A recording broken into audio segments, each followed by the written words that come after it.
Hi hello.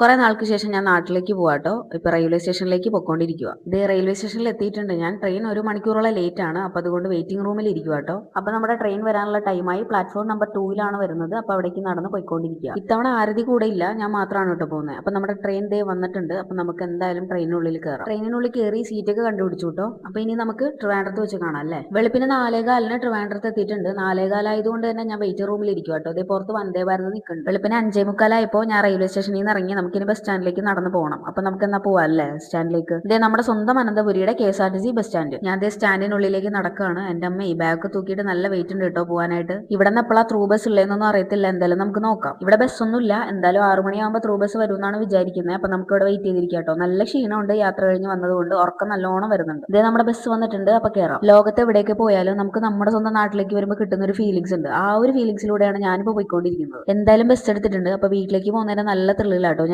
ഒന്ന് ആലോചിച്ച് നോക്കിക്കേ, നമുക്ക് നമ്മുടെ നാട്ടിലെ തണുപ്പും നമ്മുടെ കാറ്റും ഈ ഒരു പച്ചപ്പൊക്കെ വിട്ടിട്ട് നമ്മൾ എവിടെയൊക്കെ ഏത് സ്ഥലത്ത് പോയിരുന്നാലും നമ്മുടെ മനസ്സ് എപ്പോഴും ഇവിടെ തന്നെ ആയിരിക്കും അല്ലേ. അതുപോലെയാണ് എന്റെ മനസ്സും. ഇവിടുത്തെ കാറ്റിൽ പോലും നമുക്ക് സമാധാനം ആസ്വദിക്കാൻ കഴിയും. എന്തൊക്കെ പറഞ്ഞാലും എല്ലാ മനുഷ്യർക്കും അവരുടേതായിട്ടുള്ള ഒരു പ്രിയപ്പെട്ട ഒരിടം വേണമെന്ന് പറയുന്നത് വളരെ ശരിയാണ്. എന്റെ കാര്യത്തിൽ അത് എന്റെ നാടാണെന്ന് ഞാൻ വിശ്വസിക്കുന്നു. കാരണം എന്റെ വളർച്ചയും തളർച്ചയും ഓർമ്മകളും നഷ്ടപ്പെടലും വേദനകളും ഒക്കെ അവിടെയാണുള്ളത്. ഈ വീഡിയോ കാണുന്നവരിൽ എന്നെ അറിയുന്ന ചിലരെങ്കിലും ചിന്തിക്കുന്നുണ്ടാവും, ഇവൾക്ക് ഇത്രയ്ക്കൊക്കെ കാര്യങ്ങൾ ചിന്തിച്ച് സംസാരിക്കാനുള്ള ശേഷിയുണ്ടോന്ന്. തീർച്ചയായിട്ടും ഉണ്ട്. കാരണം ജീവിതം അത്രയ്ക്കും അനുഭവങ്ങൾ എനിക്ക് തന്നിട്ടുണ്ട്. അനുഭവങ്ങളിൽ നിന്ന് കിട്ടുന്ന തിരിച്ചറിവുകളാണല്ലോ മനുഷ്യനെ പിന്നെയും പിന്നെയും ജീവിക്കാൻ പ്രേരിപ്പിക്കുന്നത്. അപ്പൊ കൂടുതൽ ഫിലോസഫി പറഞ്ഞാൽ ഞാൻ ബോറടിപ്പിക്കുന്നില്ല. നമുക്ക് ഈ യാത്ര ഒന്ന് എക്സ്പ്ലോർ ചെയ്യാം. ബസ്സിൽ നല്ല മലയാളം പാട്ടൊക്കെ വെച്ചിട്ടുണ്ട്. എല്ലാം എനിക്ക് ഇഷ്ടപ്പെട്ട പാട്ടാണ്. അപ്പൊ ഞാൻ അതൊക്കെ കേട്ട് ഇങ്ങനെ ആസ്വദിച്ചിരിക്കും കേട്ടോ. ഇത് കാട്ടാക്കട എത്തിയിട്ടുണ്ട്. ഇനി നമ്മുടെ നാട്ടിലേക്ക്. അപ്പൊ ഞാനിപ്പോ എന്റെ നാട്ടിലെത്തിയിട്ടുണ്ട്. ഒറ്റശേഖരമംഗലത്ത് എത്തിയിട്ടുണ്ട് കേട്ടോ. ഇവിടെ നിന്ന് ഓട്ടോയ്ക്ക് പോകാനാണ് വിചാരിച്ചത്. പിന്നെ ഞാൻ വിചാരിച്ചു ഈ ഒരു പച്ചപ്പൊക്കെ കണ്ടിട്ട് നടന്നു പോവാന്ന്. അങ്ങനെ ഞാൻ നടക്കുകയാണ് ഇപ്പോ.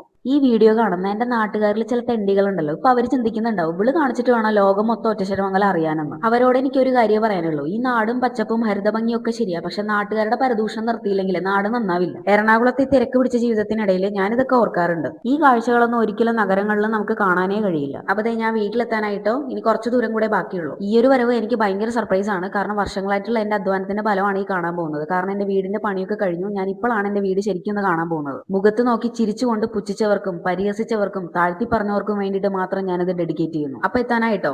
അപ്പൊ ഇതാണ് എന്റെ വീടിന്റെ ഫൈനൽ ലുക്ക്. പണ്ടുണ്ടായ വീടിന്റെ മുഖച്ഛായയെ മാറിപ്പോയി. അപ്പൊ ഞാനിനി എന്തായാലും പോട്ടെ കേട്ടോ. നല്ല മഴ വരാനുള്ള സാധ്യതയുണ്ടെന്ന് പറഞ്ഞതേ ഉള്ളൂ. അപ്പോഴത്തേക്കും നല്ല മഴ പെയ്യുന്നുണ്ട് കേട്ടോ. എന്തായാലും നല്ല ഭംഗിയുണ്ട് കാണാനായിട്ട്. അപ്പൊ അടുത്ത വിശേഷങ്ങളെല്ലാം നെക്സ്റ്റ് വീഡിയോയിൽ കാണാം.